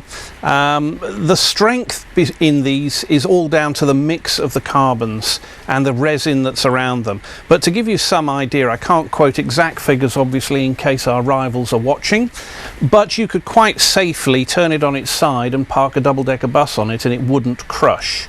It is designed to take a head-on impact at 200 miles an hour. It is designed to turn over and the roll hoop to stay firmly affixed to the car at 200 miles an hour. There are all sorts of safety implications that are tested for. It is squeezed, it is pushed, it has rods fired at it, and it's a continual point of involvement in safety. When these accidents happen like we've had with Ryan, the IRL immediately look and they say, can we do more? And there will be some more safety implications put into these chassis for next season. and you'll see them all here, of course, on Sky Sports. We'll take another short break. We'll be back with a Toyota Indy 400 in just a couple of minutes.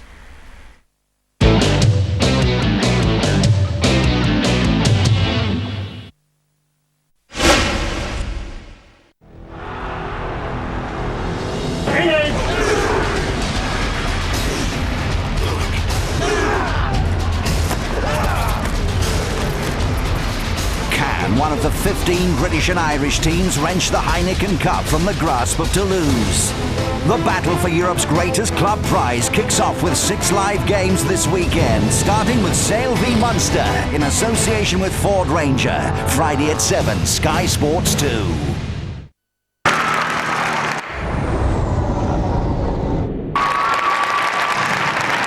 I left the iron on! Come to your senses with Airwaves.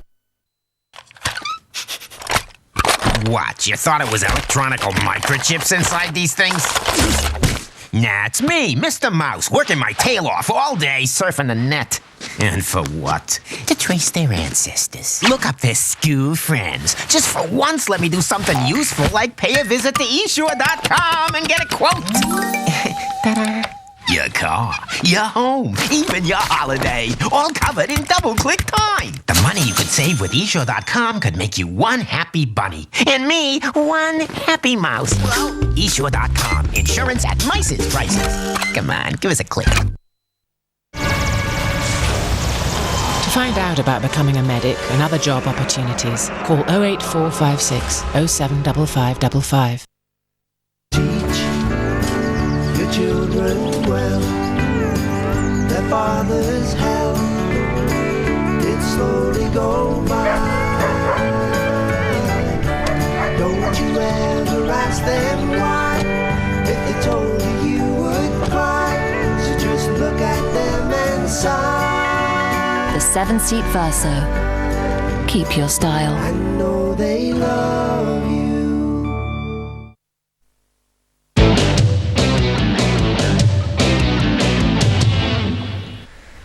Welcome back. We're going back to the Toyota Indy 400 in just a couple of minutes, but right now, still with me, of course, are Christopher Tate and Paul Cherry. We've just been through the safety of these cars as it is at the moment. It's an evolution situation. When do they start working on this? Well, I mean, everyone's thinking now in America about what's going to happen to new series in 2007. Champ Car have announced a winner for the new contract for their series for 2007. The IRL have extended Paynos and Dallara's, this present sort of chassis we're looking at the moment, the Paynos version and the Dallara version, will carry on through 2006. But if you want a new car for 07, you've got to make a decision pretty soon now, because the design, testing and so on process, before you get into the detail of the manufacturing, is going to be a process for which you must allow at least 15 months.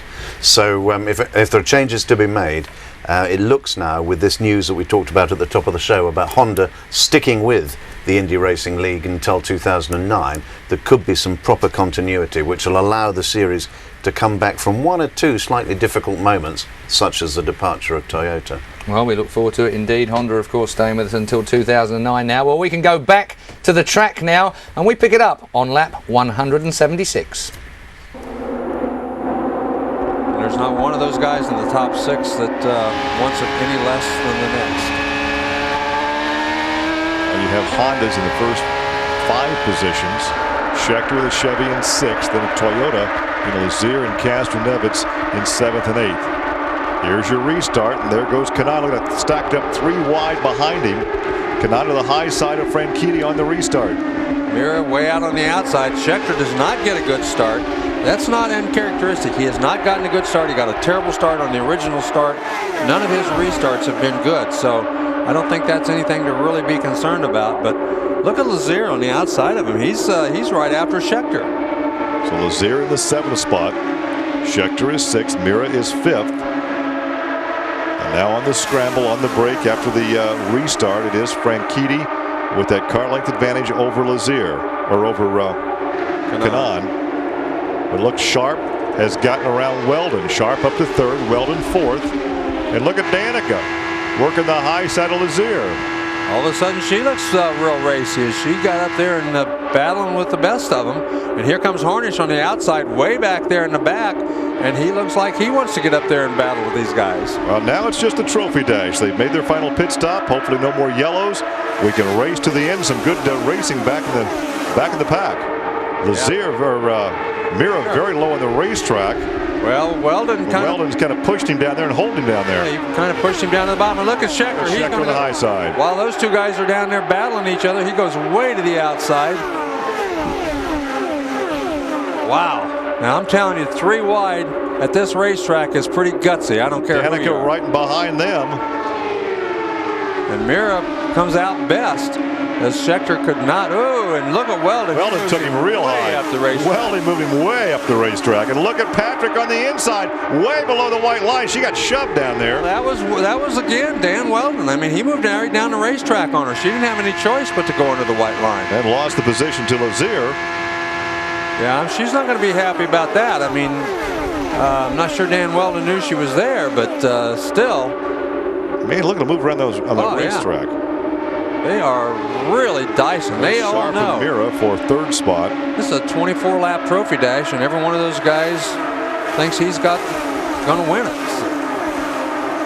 Look at this. Schechter just got around Weldon, so he moved up one more. We want to watch the replay of Danica now on board. See, Weldon moved way up to block Schechter.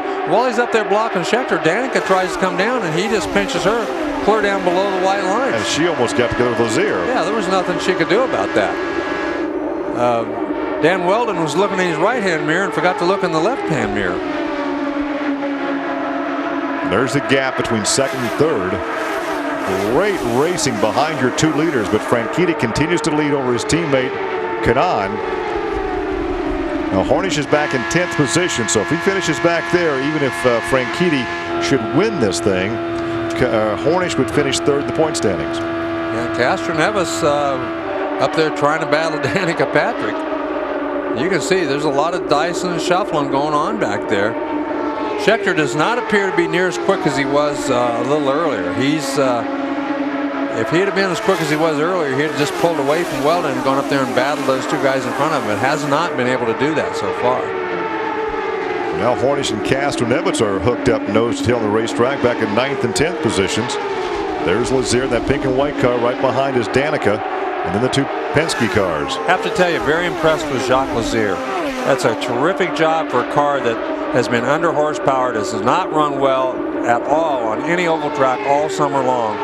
And to be running with the cars he's running with, I think, is one heck of a job, one heck of a testament. Well, I would love to see him get a full-time, full-series ride because he's very deserving. There's nobody any gutsier on the racetrack than that man. Well, he's certainly but he's bounced around a lot. Yeah, he's done a terrific job here today. I mean, he really has run well, and you know, he's running right with some of the best guys in this series, and most of them with Hondas who are obviously have more horsepower. Kanon's not giving up. 83 laps now complete. Just over 16 to go. And the battle right now would appear to be between those 2 guys up in front, the 2 Andretti Green teammates, Franchitti and Kanan. There's Ashley. Yeah, she's doesn't need her her wide-brimmed sun hat this afternoon. Yeah, nervous wife walking around the pit area. As Tony Kanaan is teammate or not, giving him all the pressure he can stand. 16 laps to go. Sharp now, some 9/10 of a second back in 3rd, but he has all he can handle with Vito Mira. And a crash. Danica Patrick. Danica's one. Lazier is the other one. Well, those 2 had been battling each other pretty hard. Lap 186. And she stops there in the pit lane. She's moving inside the car. Yeah, it appears she's trying to get herself out of the car. Well, you know, when you're racing that close and that hard, it seems like inevitably sooner or later something like this might happen. We saw her almost get together with him when Dan Weldon ran her down below the racetrack. And is that 26, 27, 28 27 for Target? Yeah, 27 cars for Chip Ganassi, and he's, you know, but I don't see how he can be upset. This guy was running pretty hard, running pretty strong. That's as good as he's seen his cars run on the oval tracks this summer. There's Danica Patrick. Danica says she's okay. I'm all right. Yeah, just lean up against the wall there and collect your thoughts. Let's see if we can see what happened here on the replay, Larry. Okay. Side by side, looks like Jacques Lazier went up the racetrack a little bit, like he lost the front end. Talked about that before. If you're under somebody and you lose the car, move up the track. Yeah, there's nothing. You know, sometimes there's nothing you can do. The wind catches you, just moves you up. We saw Dan Weldon. Look at that. See it start up right there. Just starts up the racetrack, pushing the front end. The air was going off the front end of that car, and he hit the left rear of Danica's car. Nothing she could do. We saw pretty much the same thing. The only difference is when we saw Weldon move up on Scheckter, he was right beside him and saw him coming up. This was earlier in that lap. They almost got together there, and there they do. Yeah, right there they do. He just there goes the camera. And you know, look, see how much he had moved up the racetrack. He started in right on the bottom, and he moved up. And again, not blaming him because he lost the air off the front wing, but she was far enough up in front of him that she couldn't see him coming and couldn't move up. When Weldon moved, or when Scheckter moved up to miss Weldon, he was right beside him and knew he was coming, and he just steered up the racetrack to miss him. See if we can't hear from Chip Ganassi with Jamie Little. Talking about Jacques Lazier, he's having a great day. It's his 50th IndyCar race, and he was leading some laps. But Chip, I know you're very frustrated. What did you see there? Well, it's unfortunate, Jamie. I mean, he's been on the radio all day long saying that girl's been just pinching him down all the time, and she comes by you and pinches you down to the white line. She comes by and pinches you down to the white line. There's no place for him to go. You think that was intentional? You think that was racing? Well, I don't know if it was intentional or not, or if it was just racing. It's damn dangerous is what it is. Is everything all right? Did you hear him on the radio? No, he's fine. He's fine. But he said, look, I'm at the white line and she's coming down on me. Where's he supposed to go? Maybe that was just a little retaliation because we saw Danica Patrick come below the white line, be pushed down. So we'll have to wait and see what Danica has to say about it. And right now we go to Vince Welch. Well, Danica's engineer, Chip, saying that Danica was pinching him. How did you see it, Ray? Well, you know, we've been running with Lazier all day, and he's been kind of all over the place. He's chopped her once or twice. Looked like to me, from where I was seeing it, he understeered up into her rear tire. That's what she felt too. So I mean, we'll just have to look at the replay. Tough way to end the season for the Argent Pioneer Honda car. We had a great season, and you know, we obviously wanted to finish in the top 10 today with Danica. Thanks. Right in the action there, Danica Patrick then, and a bit of a controversial view I think from here as well, but Paul, you called it straight away as Danica's crew chief did there. He came up on her. Yes, quite literally. He just clipped the back, moved up, and she was gone. It was quite lucky really that he actually ran into her again before he hit the wall, took a lot of speed out of it, but still a very heavy hit. Christopher, she's been doing a good job this year, hasn't she, Danica? That was a bit unfortunate. It was an unfortunate way to end the series, as our crew chief said, because she has done a great job. Nice to see that they're both obviously all right, and again making the point about the strength of the chassis. But her really performance throughout the year, you've got to say, has been very, very impressive. On that note, we'll take another short break. We'll be back with the action in just a couple of minutes.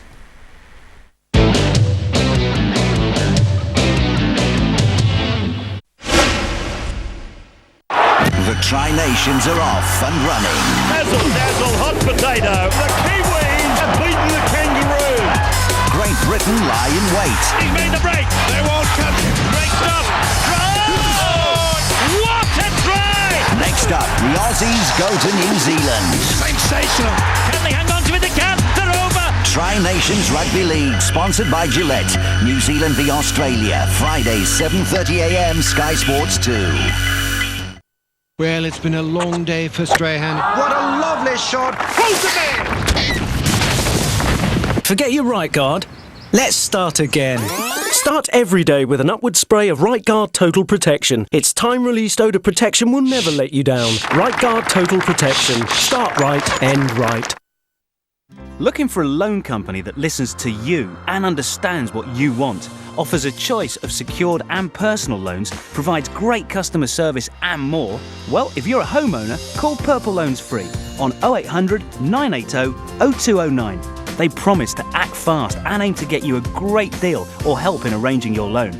So, whether it's that dream holiday you've been promising yourself, improving your home with a fantastic new kitchen, a brand new car, or a cash lump sum for anything you want, add colour to your life and call Purple Loans now on 0800 980 0209 or apply online.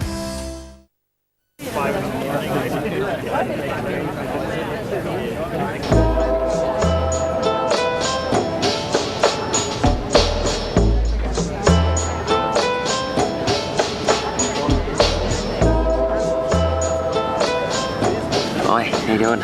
Should we go somewhere a little quieter? Oh, no, standing there would be good. New Foster's Super Chilled. Well, you wouldn't want a warm beer, would you?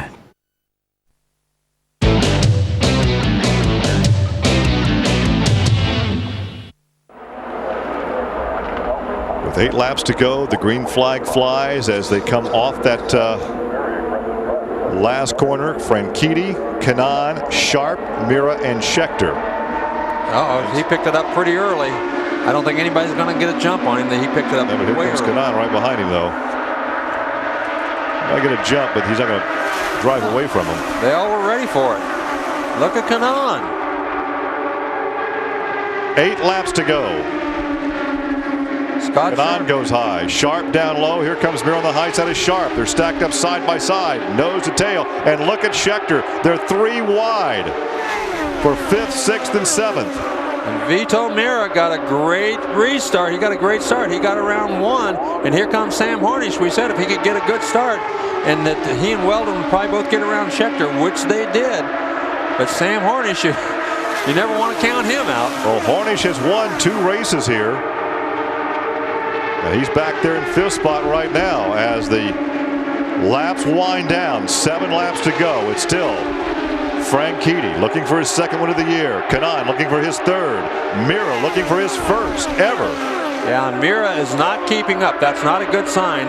As we see Franchitti's wife, Ashley Judd, sitting there. Look at Kanaan, though. He goes to the outside. He can get a run off the corner, but through the corners, he just cannot sustain the speed to make the pass. And Franchitti knows that. He's not going to move off that white line more than he is right now. I guarantee he's not going to give him a car width down on the bottom of the racetrack. So it's still Franchitti, Kanaan. There you see Mira back there in 3rd, but there's a gap between 2nd and 3rd. Ooh, very close to the outside wall. That was Hornish. Hornish is driving the wheels off that thing. He just doesn't have anything left, I don't think. I think he's got that drive-through penalty probably cost him the race. Yeah, that Toyota's got its tongue hung out, believe me. He's panting. It's panting. It won't go any faster, believe me. So you got Toyota back there in 5th. The Chevy of Schechter back in 7th.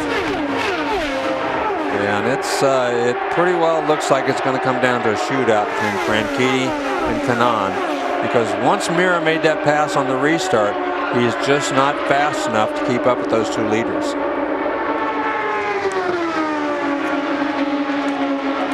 So 5 laps, less than 5 laps to go. And Kanaan has been in that position and tried to pass Franchitti at least 6 or 7 times in the last 20 laps, and has never been able to do it unless he's got something he's holding back and pulls it out of the bag on the last lap. Well, if he has an ace up his sleeve, he better be wearing short sleeves right now. Yeah, I think he's just about used up all the tricks he's got, and Franchitti hasn't blinked and hasn't moved over. I just don't see there's much left for him to do. Well, Franchitti is going to do what he had to do to move up in the point standings, but he had to have some help from Hornish, and he didn't get it this afternoon because Hornish is back there now in the 5th position. So in the point standings, Hornish will maintain 3rd overall, with Franchitti 4th and Sharp 5th in the final standings. And Hornish still back there trying to get around Scott Sharp, but struggling mightily to do that. There'll be 2 laps remaining when they cross the start-finish line. Well, those two guys have slowly but surely put a half a second on everybody else. And Tony Kanaan, as much as he would like, he's tried just about everything. Well, they're flat out too. Yeah, they're flat out. These guys aren't lifting one bit, and there's just no place for him to go. He can get up a little bit at the end of this long straightaways. When he gets that draft, he pulls out there just like that, but then no place for him to go. Once he gets out in that dirty air, he's stuck. White flag this time by. 1 lap to go for Franchitti to hold off Kanaan to wrap up the 2005 season. Vito Mira having a great run, but he's just not got the car today to get up there and battle those guys. Off the 14-degree banking down the backstretch, which is only 3-degree banking. Kanaan one final shot. Ashley can't even watch. She has her back to the racetrack. Here comes Kanaan. Here comes Kanaan on the high side. Side by side. Kanaan's going to get him. Kanaan's going to get him. No! It looked like Kanaan backed off the throttle. I think he backed off the throttle. I think he let him win the race. I think he let him win the race. He had a run on him. He was going to win that race. Oh, I tell you what. I think one teammate just gave another teammate a little gift there.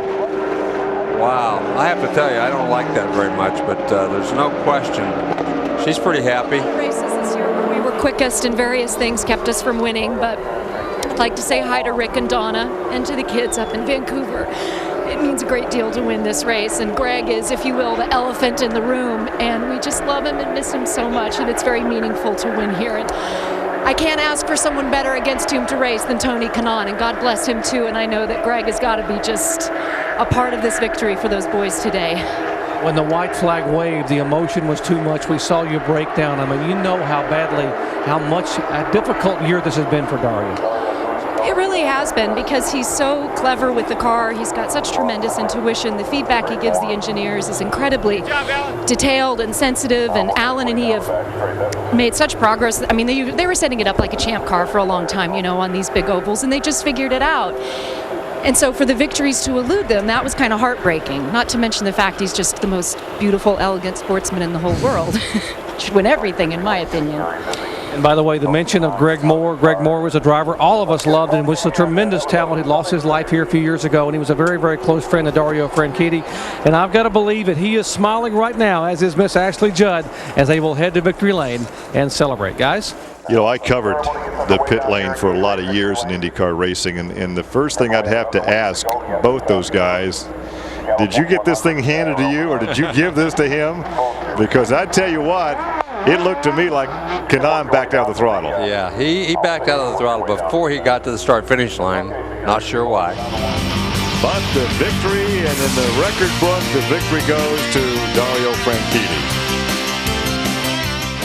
Pole position and a win then for Dario Franchitti today. It's a great day for the Scotsman in the final race of the 2005 season. Now, what about that Jacques Lazier versus Danica Patrick controversy a little bit earlier on? We can now hear from Danica at trackside. We're going to hear from Danica Patrick. She has been released. She has some ice on her elbow, a little bit sore. But Danica, we're going to show the replay right now, and you tell us what you saw and felt. Okay, here we go.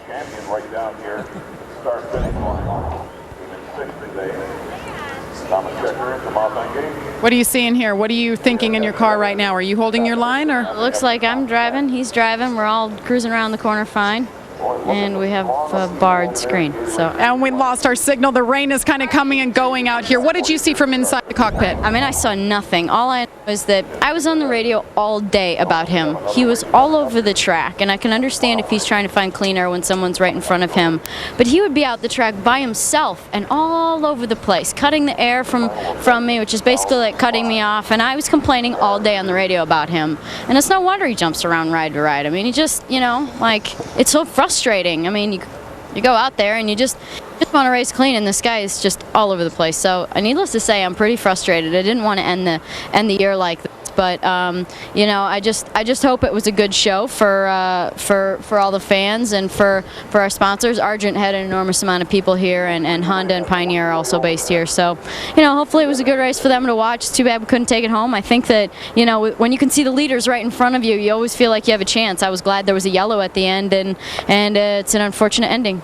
Well, we're glad that you're okay. And girlfriend, you could take off your rookie stripes. You are now a veteran. Sometimes that's okay to use, though. Jacques, we're going to show you the replay here. We want to get your perspective. We've heard everybody else's opinion on the matter. Okay. Well, I mean, I'm sitting down right by the white line down there, and it still doesn't look like I'm moving up any.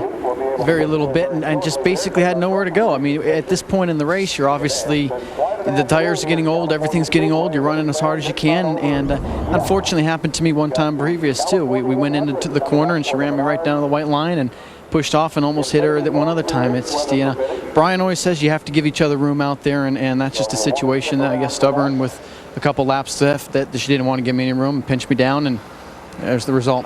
Well, it was a great run for you today until the moment. Congratulations, your 50th IndyCar race today. It's not the way I wanted to end it, and obviously for Target Chip Ganassi Racing and Breast Awareness Month, you know, Breast Cancer Awareness Month, I wanted to finish where we were running. We were running in the top 10, a strong run, just everything I wanted, but unfortunately it ended the wrong way.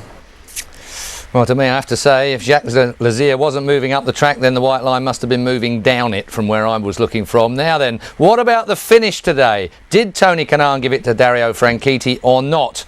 Let's hear from Dario and Tony Kanaan. And Dario, I've got to ask you about the battle at the end. It almost seemed as though maybe Tony lifted at the end. Did you get the feeling that happened? I don't know. I could see his car coming. It's kind of difficult to see there, but I don't know. I'd like to see the replay. He was coming up pretty quick, though. But he was definitely, we were working well together those last couple of laps, just trying to pull away from the other guys. Any team orders that you were going to win that race today in the battle between the two of you? No, I wish there were. You know, we certainly talked about if we could help each other, but with Hornish doing so well, it didn't come to that. You know, we couldn't leapfrog him, he couldn't leapfrog Tony. But no, it was a good team effort, and you know, we all worked well together as we do. You can certainly help people around here, but yeah, it's kind of bittersweet winning here. Why is this victory so important and so significant for you? Well, I lost a good friend here 6 years ago, and we know that Greg Moore, your friend, passed away, and we've documented that during the telecast, and you have felt as though maybe this series owed you a few during the course of the season because you've been so close. You feel as though maybe even though your teammate Dan Weldon got the championship, do you feel like this was a championship you could have won? Oh, absolutely. Absolutely. You know, we had the pace all season, and the AGR cars have been right up there. We just, a couple of times with our X car, we made a couple of mistakes, and we won't do that next year. Tony Kanaan, the champion a year ago, almost had this season-ending race. TK, it sounded on the inboard as if you lifted at the finish line. What happened? I wish. I don't know what really happened. I think when I went up to upshift, obviously I was in his draft and I made a move.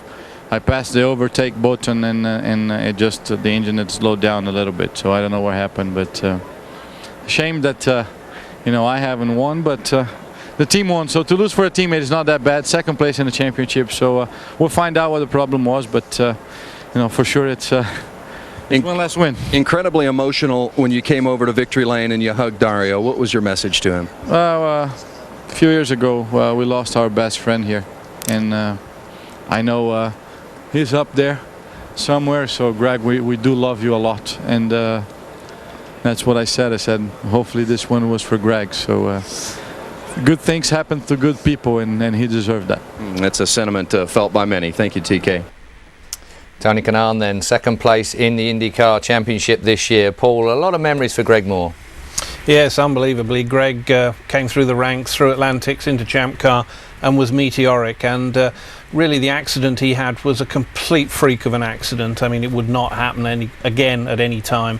But sadly, motor racing does that sometimes. It goes and bites you. Well, it's the last time it will bite any IndyCars at California, unless they come back again at some later time, Christopher. That's the last one at California. I'm sorry to see it go. Yes, sorry to see it go. I mean, it will carry on being a great racetrack, and indeed you can go and rent yourself a ride in a two-seater IndyCar there, which is worth it when you're next visiting LA. But it would be a shame that it won't ever come back. It's been a great track. We've seen a lot of very close racing there. Unfortunately, we also lost Greg Moore there in '99. But since then, it's been good, and there was a good race today. Indeed. Well, let's take a look at those race results then, if we can now. They are confirmed. Dario Franchitti taking the win, his second win of the year. Tony Kanaan, second place in the race and second place in the championship. Vida Mira, Scott Sharp, Sam Hornish down in 5th place. Dan Weldon, well, he was up and down the order like a yo-yo, eventually finishing in 6th place. So he is the IndyCar champion. Thomas Scheckter back from the A1 Grand Prix to finish 7th today. Thomas Enger back from the A1 Grand Prix to finish 8th today. Helio Castroneves, as we look down, that's how it looks then. They are the unofficial results, but we don't expect any changes there at all. Good drive from Dario today. He deserved it, Paul. Yeah, without question, starting on pole. He was quick most of the race. He lost the lead in the pits, if you remember, when he was done by Tony, but he fought his way back up to the front. He had a very fast car today. Okay, and I can tell you, ladies and gentlemen, that AJ Foyt the fourth has been released from hospital. He's absolutely okay, so good news as well there, Christopher. Yes, indeed. Nice to see we got through a race without any. This is a very fast track, can be dangerous. Good to know he's safe. Indeed it is. So a decade of Indy racing comes to a close. Dan Weldon has emerged as one of the Britain's finest drivers, not only winner of the world's biggest motorsport event, the Indy 500, but also IndyCar champion for 2005. But motorsport continues through the winter here on Sky Sports with the World Cup of Motorsport, the all-new A1 Grand Prix Series. Round 3 is from Estoril in Portugal, and we're live with qualifying on Saturday, the 22nd of October at 2 p.m, and that's on Sky Sports Extra. And we've full coverage of the sprint and feature races on Sunday, the 23rd of October at 1 p.m. on Sky Sports 2. Do join us, of course, for that. But from me, Christopher Tate, Paul Cherry and the whole Sky Sports Motorsports team, thank you for watching. It's been a great year, and we'll leave you now with some of the highlights from California. Goodbye.